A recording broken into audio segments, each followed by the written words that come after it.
அதாவது அதிபர் நியமனம் என்ற தலைப்பில் அவர் பேச முடியாது. ஏனென்றால் அது எங்களுடைய சபையோ கல்வி அமைச்சுக்கு உட்பட்ட விவகாரம் அல்ல. வேறு ஏதாவது பொது முக்கியத்துவம் வாய்ந்த பேசுவோம். அதிபர் நியமனம் இல்ல இது நான் சொல்லிட்டு இருக்கிறேன். நீங்க சொல்லிக்க நான் சபையில இருந்ததுக்கு தான் நான் கிடைக்கிறேன். நான் சொன்னது நீங்கள் முழு வசனத்தையும் கேட்காம அரை வசனத்திலே தொடங்கிட்டீங்க. முழு வசனத்தையும் கேளுங்கள்.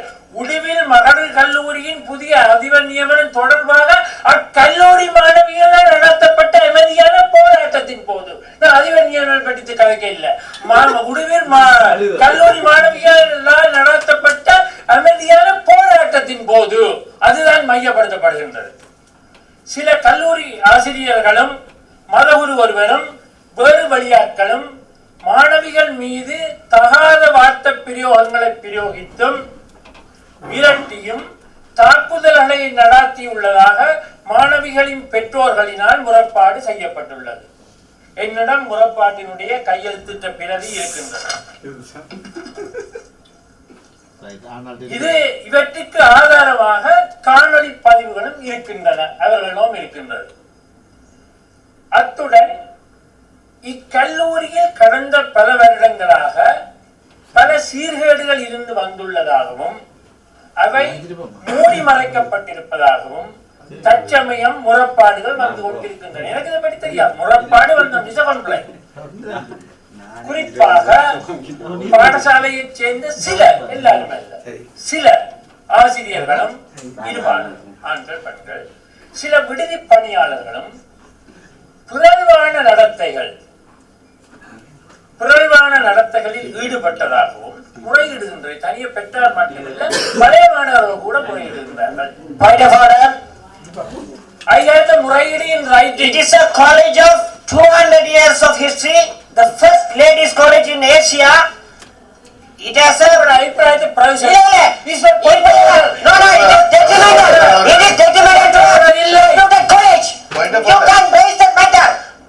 I can raise no authority to even this house has authority. This is a law and order. No, what the law and order? கௌரவ அவைத்தலைவர் அவர்களே, கல்லூரிக்கு அவதூறு ஏற்படுத்துற எல்லா விஷயத்தையும் அனுமதிக்க மாட்டோம். இதே பாடசாலை மாணவிகளாலும் மாணவிகள் உங்களுக்கு முறைப்பாடு செய்தால் உரிய அதிகார மையங்களுக்கு முறைப்பாடு செய்ய வெளிப்படுத்துங்கள். பகிரங்கமாக பத்திரிகையில் போடுவதற்கு இந்த விடயம் விவாதிக்கப்படுவதை என்னால் அனுமதிக்க முடியாது. கொண்டு வந்திருக்கின்ற இந்த விடயம் என்ன அடிப்படைகளில் கொண்டு வரப்பட்டது என்பதை அவர் முதலாவது தெரிவிக்க வேண்டும். அவர் வேறொரு கருத்தை இந்த இடத்திலே முன்வைத்துவிட்டு குறிப்பிட்ட தினத்திலே மாணவர்களுடைய அமைதி போராட்டத்தில் குறிப்பிட்ட கல்லூரியிலே மாணவிகளால் மேற்கொள்ளப்பட்ட அமைதியான போராட்டத்தின் போது மாணவிகளுக்கு ஏற்படுத்தப்பட்டதாக இடையூறுகள் குறித்து அவர் கருத்துக்களை முன்வைப்பதாகவே ஆரம்பத்தில் அமைந்திருந்தது. ஆனால் அதற்கு கீழே அவர் பேச தொடங்குகின்ற பொழுதோ எந்த விடயங்களை அவர் பேச மாட்டேன் என்று ஆரம்பத்தில் தெரிவித்தாரோ அதே விடயங்களை வேறொரு லேபரின் கீழ் பேசுவதற்கு முற்படுகின்றார். எனவே அவருடைய கருத்துக்கள் உடனடியாக நிறுத்தப்பட வேண்டும், அல்லது அவர் தன்னுடைய மெண்டேட்டில் அவர் என்ன விடயத்தை இந்த இடத்திலே பேச எடுத்தாரோ அந்த விடயத்தோடு மாத்திரம் மட்டுப்படுத்தப்பட வேண்டும்.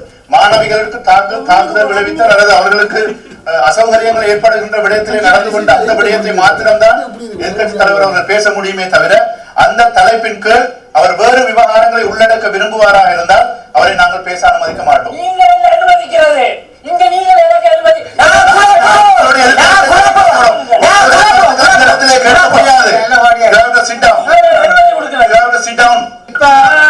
பெட்டிஷன் கமிட்டிக்கு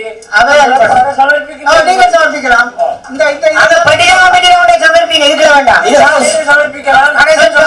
கௌரவ எதிர்கட்சி தலைவர் இந்த பிரச்சனை தீர்க்க கடைசி பந்தியை நான் உடன்படவில்லை. அப்படியே நிகழ்ச்சி வேறாது அவர் பெட்டிஷன் கமிட்டியோட கொடுக்கணும். நீங்க சபை நடவடிக்கைகள் உடன்பட முடியாது. சபையில கொடுக்கலாம், அதை தெரிஞ்சு கொள்ளுங்க முதல். அந்த ரூலை நான் ஏற்றுக்கொள்றேன். நீங்கள் பெட்டிஷன் கமிட்டி பெற்றாரால் தரப்பட்ட முறைப்பாடு உங்களுக்கு தெரியும். சரி, இதோட விஷயம் முடியுது. தரப்பட்ட முறைப்பாடு சைன் பண்ணி தந்திருக்குது, அதை உங்களுக்கு நான் சமர்ப்பிக்கிறேன்.